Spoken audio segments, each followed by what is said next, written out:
Broadcasting live from the Business Radio X studios in Atlanta, Georgia, it's time for High Velocity Radio. Welcome to Coach the Coach, helping business coaches deliver more impact in less time on the High Velocity Radio Show and the Business Radio X network, brought to you by the Business Radio X Studio Partner Program. If you're a business coach and want to help more people make more money and own your backyard, go to mybrxstudio.com. Lee, this is going to be a fantastic show. Please join me in welcoming to the broadcast President and Founder with Women's Success Coaching, Miss Bonnie Marcus. Good afternoon. How are you? I'm doing great. How are you? We are doing great, Bonnie. Before we get too far into things, can you tell us a little bit about Women's Success Coaching? How are you serving folks? Women's Success Coaching started in 2007, and my mission is really to help women create more visibility and credibility for themselves and position themselves for success. And I offer individual coaching, retreats, group coaching, one-on-one coaching. And before you got into coaching, what were you up to? Before I got into coaching, that's a good question. I was a corporate executive. I spent 25 years in business, started out at an entry level, worked my way up to running a national company. And when I was in the corporate arena, I realized that so many women were being passed over. They were really talented, but they were invisible because they really didn't know how to create any kind of visibility for themselves, and they hesitated to talk about their accomplishments, et cetera. So when I went back and got my coaching certification, I decided to focus on women because I felt that women really needed to get themselves into the spotlight more to get the recognition they deserved. Now, in your career, though, you didn't have, it seems like you didn't have problems kind of working your way up and navigating the politics of corporate America. Well, you learn along the way, right? So I think there's a certain point where you work really hard and your performance gets you ahead, and then you realize it takes more than that. It really takes relationship building. It takes paying attention to the politics.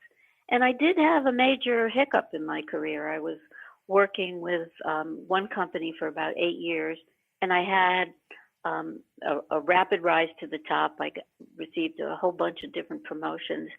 And then I was really stuck in what was called an AVP role. And when a vice president role opened up, I threw my hat in the ring because I was a top performer and I was certainly the most qualified. But I didn't pay attention at all to how the decision was going to be made. I had a new boss. I didn't build a relationship with him. And even though I thought I was a shoo-in, they ended up bringing in a man from another territory to fill that spot. And that was a rude awakening for me that, you know what, it's not just about performance. You really need to build relationships in a strategic way. You need to understand who has power and influence over the decisions that are made about your career. And that, it doesn't matter whether you're in a corporate setting or as an entrepreneur. You really need to know the lay of the land, and you need to understand the dynamics, whether it's of your company or your market. Now, do you think that same counsel holds true for the younger generation who seems to kind of gravitate towards job hopping, like they're moving from company to company rather than up the ladder in one given company? Yeah, well, I think what's really changed since I started my career was now it's much more common to see somebody's at a job for a couple of years and then they move on. I remember when I was first a manager, looking at a resume like that and saying, "Oh, what's wrong?" That Right. person's. Why do they keep hopping around? Because you would see a lot of resumes with certainly a lot of tenure.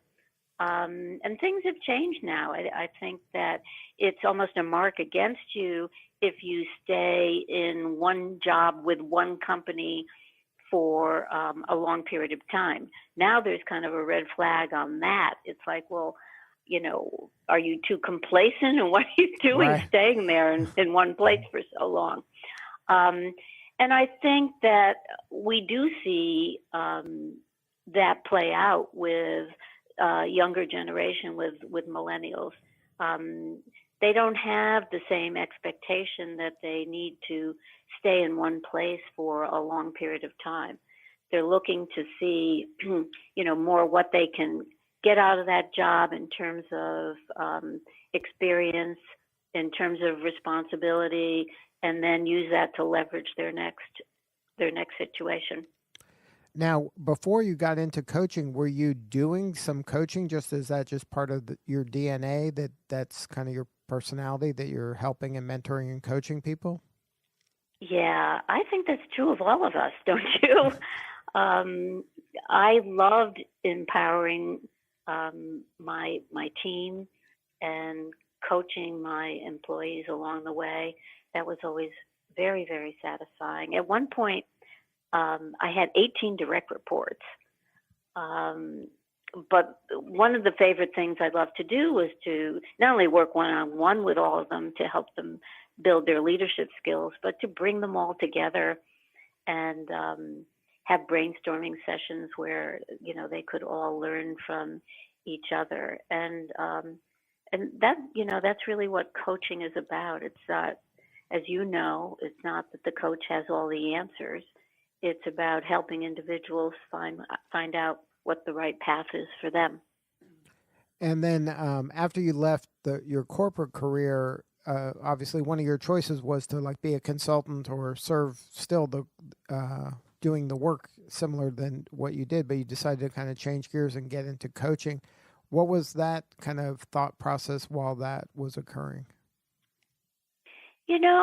Part of it was that the working for myself really appealed to me. I had a 20-year career where I made millions of dollars for other companies, and I was like, oh, okay, maybe at some point it would be nice to work for myself and put that effort, forward for my own company. So I think that was part of it.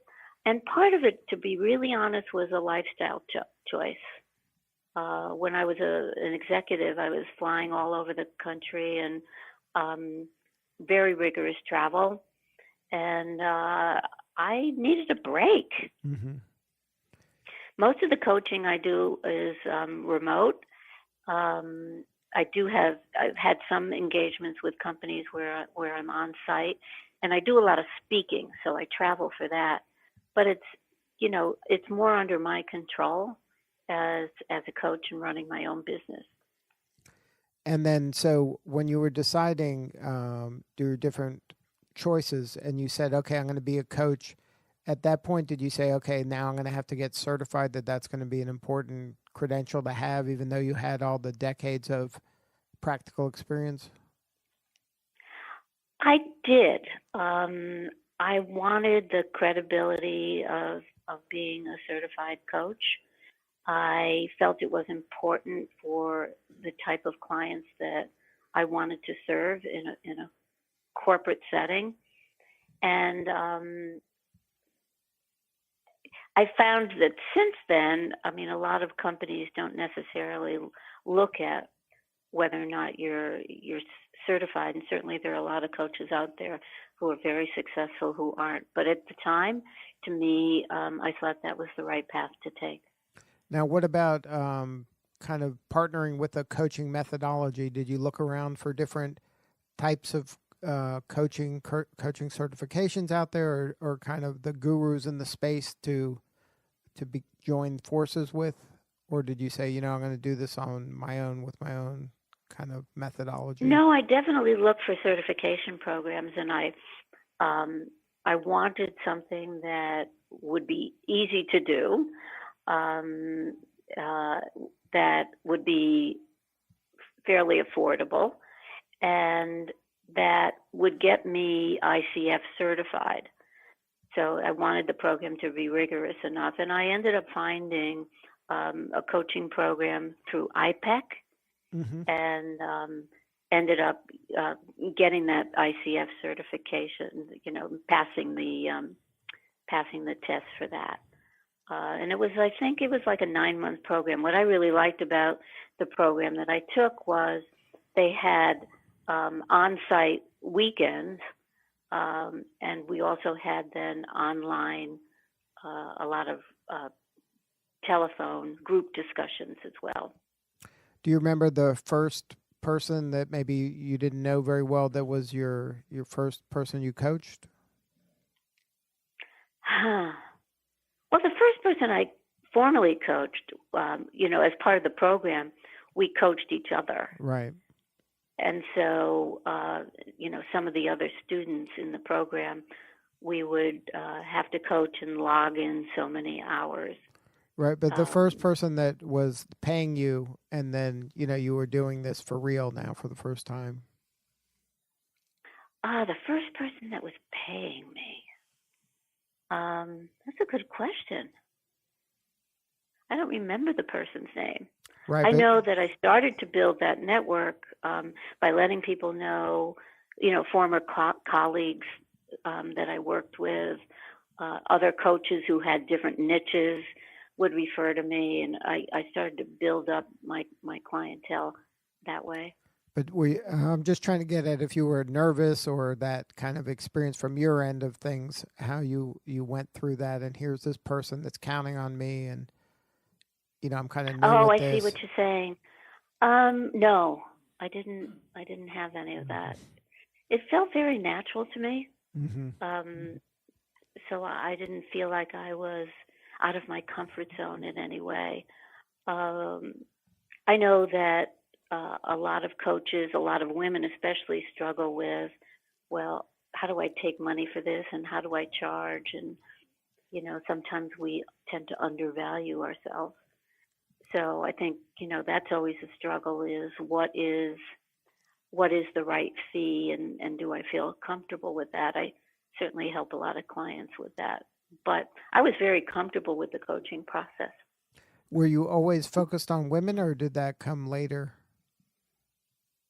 No, right out of the gate, as I said before, I recognized that there was a need, and that there are just so many women out there who just rely on their performance, which is really important. Don't get me wrong.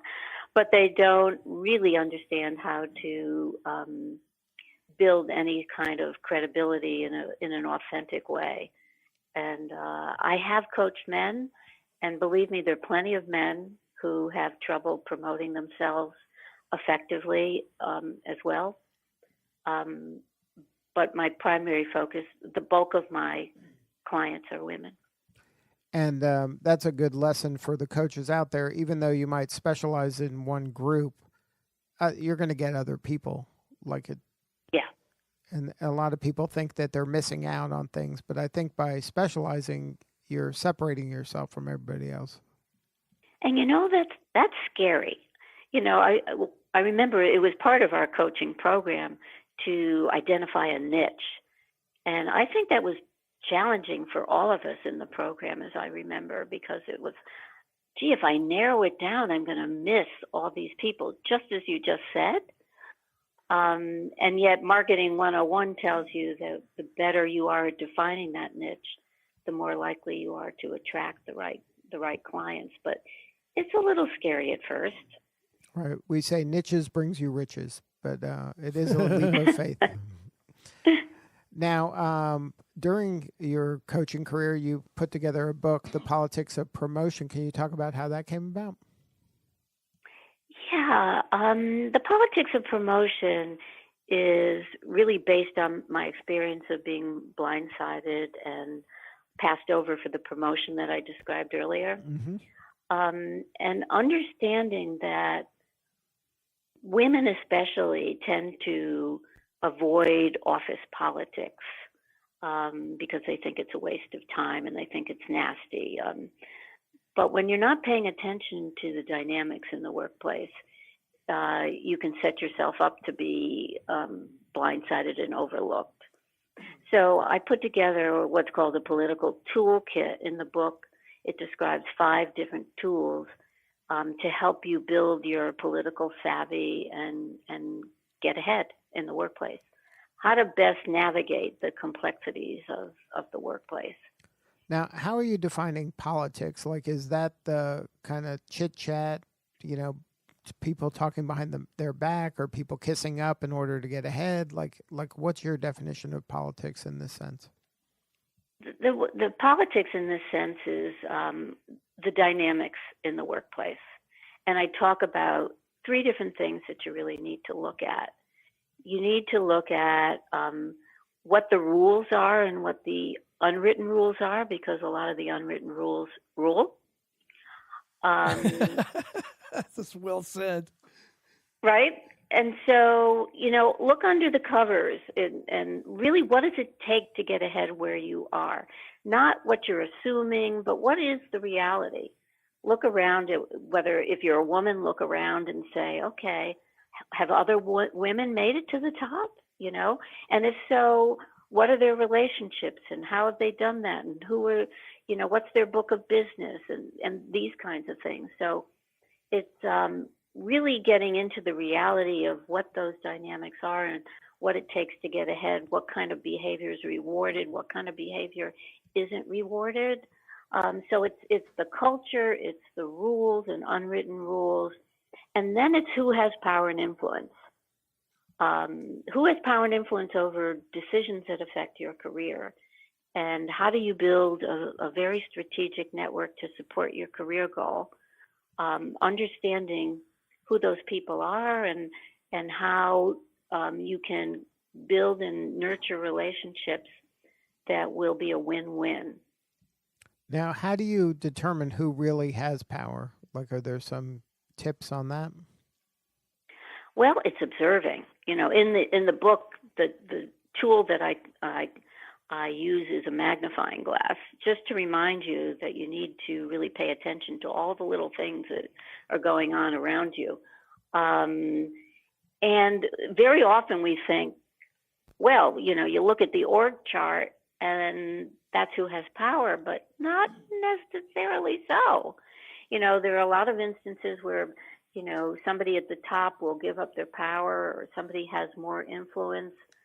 So it's really paying attention who's favorite right now, and do they have power and influence? So it's not always based on the org chart. You really need to pay attention. If you're just joining us, you're listening to Coach the Coach, helping business coaches deliver more impact in less time. Featuring our guest today, president and founder with Women's Success Coaching, Miss Bonnie Marcus. If you're a business coach and you want to help more people make more money and own your backyard, go to mybrxstudio.com. Lee, this is my favorite part of the show because you know what? We get to talk about you. You got it. So, Bonnie, I am not out in the marketplace as a coach, but one of the hats that I wear, one of my primary responsibilities here at the Business Radio X Network is coaching our studio partners across the country, and I do invest a lot of my time and energy in helping them avoid some challenges, because Lee and I have a lot of scar tissue. Just about every mistake you can make in that role, we've made it. Helping them capitalize on opportunities. Something I have not developed much of a knack for and would love to get some insight from you on is when someone does get the wind knocked out of their sails, they get blindsided like you're describing, or they just really, make a mistake and it just doesn't go well.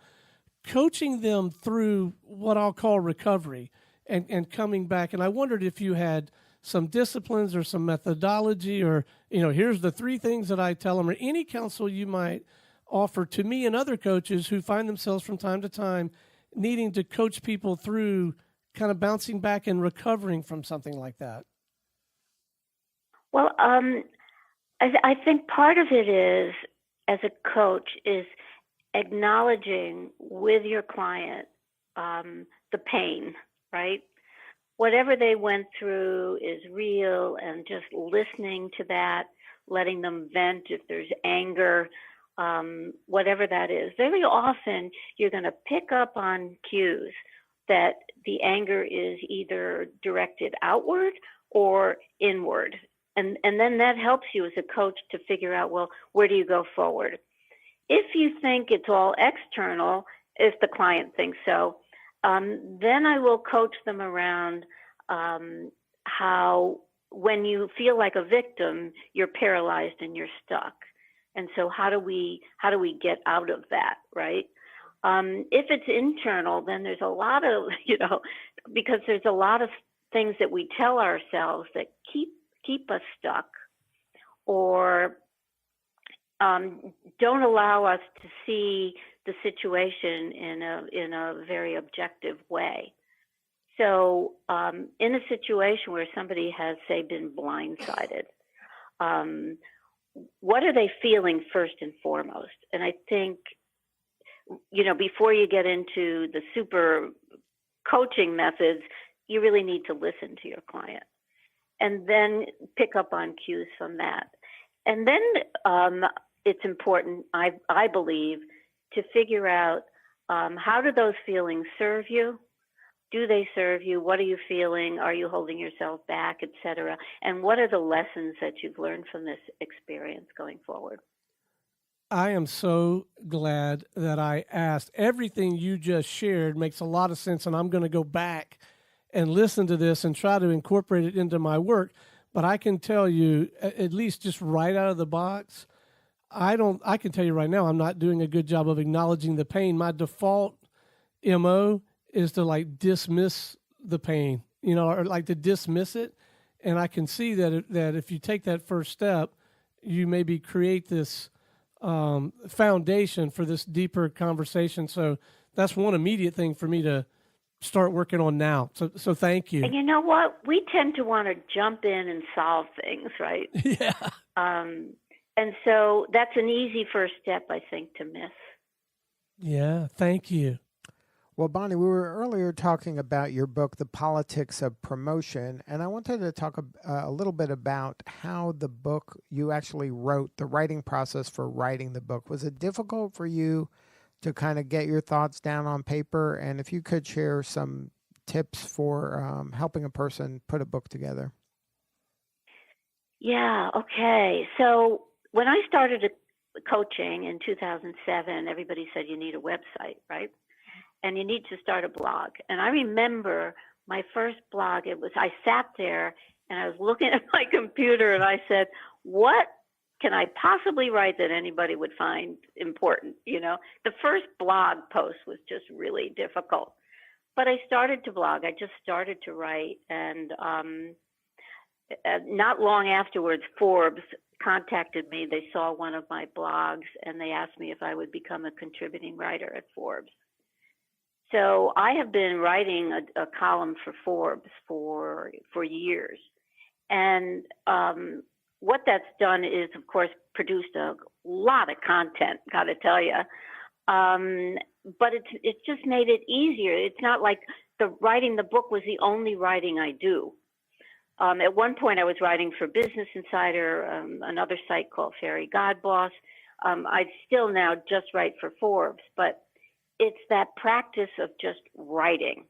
And then the book is really based on my coaching process and how I help women get promoted, how I help them get ahead. And so once I organize it, and the secret to a really good book is to do a very, very detailed outline. Mm-hmm. And then the book just flows.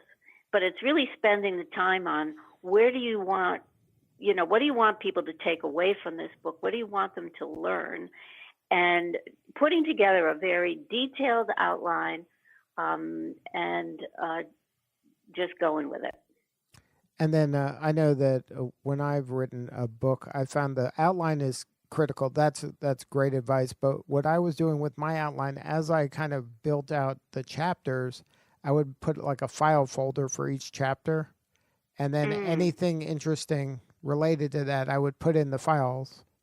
And then what I realized you do this for a little bit, then you get some files are thicker than others. And then I'm like, well, maybe that should be 2 chapters, and maybe this one that doesn't have anything in it should be no chapters. Maybe get rid of that.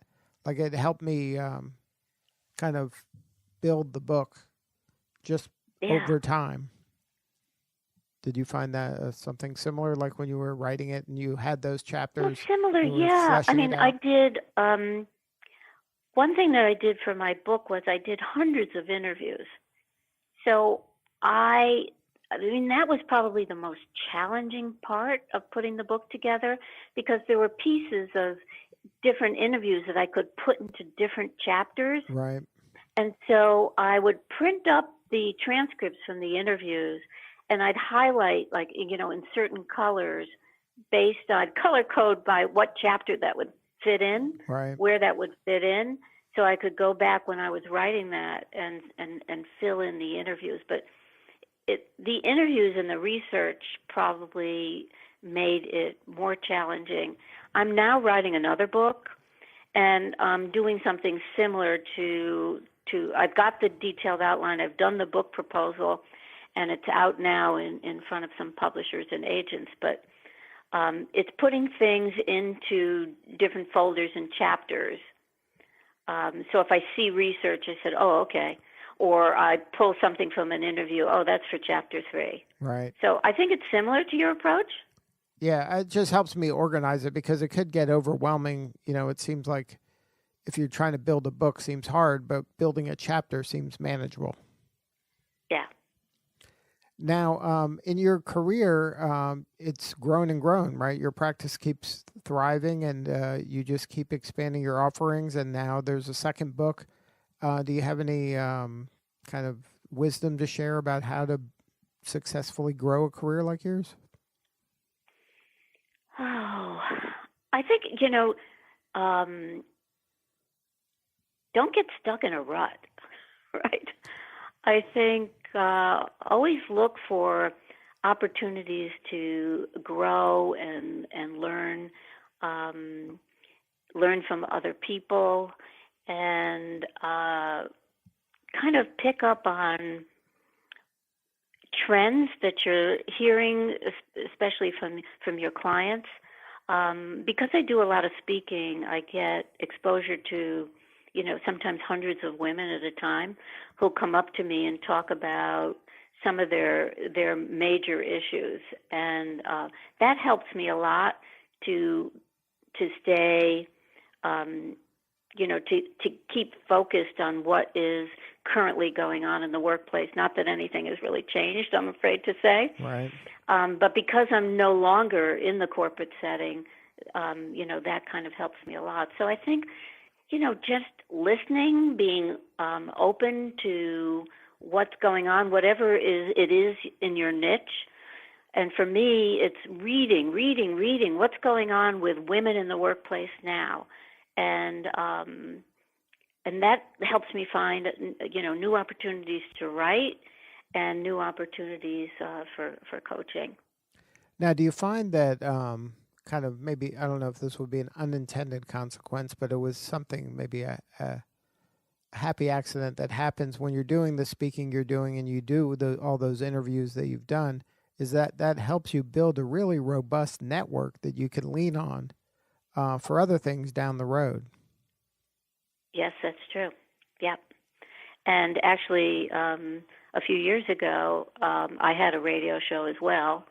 I had a couple of different radio shows, and I had the opportunity to meet very high-profile women.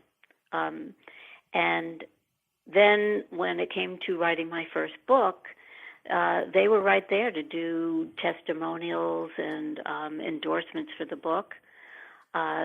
So it's always, being aware of the connections that you're making and how you might possibly leverage those and how you can serve those people as well in the future. Right. I think that's some people don't kind of leverage their network. Like they almost, I don't want to say they take it for granted, but maybe they don't realize how much value is in their existing network. Do you find that to be true? Yeah, until they need a job. Right, but that you got to be nurturing and it then all the like, time. Oh my God, I haven't talked to that person in 5 years, and I really want to reach out to them. So it's it's an ongoing thing. You need to not only make connections, but you need to nurture them, and it's really about quality, not quantity. Right. And is that kind of a hole in a lot of people's swing? You find that they have maybe a large network, but they're not doing the care and feeding. Well, they don't know who's in their network. Yeah. As you said, they're not leveraging them because they don't have real relationships. The people in their network don't know about them, and they don't know about them. Right. And so it takes work to keep a network alive. And I always say, what are you trying to achieve in your career? What's your goal? And then who do you know and who do you need to know? And be very strategic. Don't waste your time with thousands of people that you're never going to really connect with. But use your time to build some good, solid relationships with people who potentially have influence. And that's the thing. Your network doesn't have to have thousands of people. You just have to have the right people. Right. Right. Now, before we wrap, do you have any kind of actionable piece of advice for someone that's brand new that is considering kind of pivoting maybe a second act in their career to get into coaching? The advice would be to talk to as many other coaches as you can. Get an idea of what it's like, what some of the challenges are, as well as some of the opportunities about this as a profession, and know what you're getting into. Certainly, I just had a conversation a couple of weeks ago with a young woman who is in sales, and she said, I think I always wanted to become a coach. And so we talked about, well, what's the reality of coaching? And the reality is, you're always in the marketing mode. You're always looking for new clients. It's not like they fall out of the sky. Mm-hmm. And you need some capital to start your business. So I think talking to other coaches and understanding what the opportunities and challenges are of this profession, that's important. Good stuff. Well, Bonnie Marcus, thank you so much for sharing your story today. The book is The Politics of Promotion, and soon we can all be on the lookout for another book by Bonnie Marcus. If somebody wanted to learn more and get a hold of you and have more substantive conversation, is there a website? Yeah, the website is womenssuccesscoaching.com. And you can also find me on Forbes. And then women's is plural, right? It's WOMENS successcoaching.com. Right. Good stuff, Bonnie. Thank you so much for sharing your story today. Well, thanks. I enjoyed the conversation. All right. This is Lee Cantor for Stone Payton. We will see you all next time on Coach the Coach Radio.